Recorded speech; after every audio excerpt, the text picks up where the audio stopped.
పరశురామునిచే నిర్మింపబడినట్టి దివ్యమైన మెట్లు,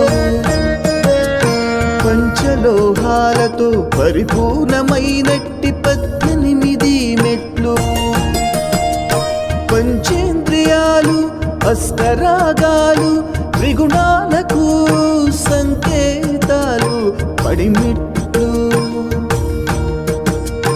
4 వేదాలు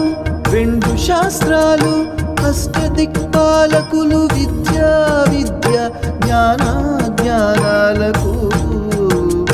ప్రతిరూపాలు పడిమెట్లు,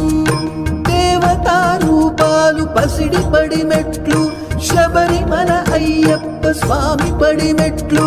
18 మెట్లు ఇరుముడితో స్వాములను అయ్యప్ప దరికి చేర్చి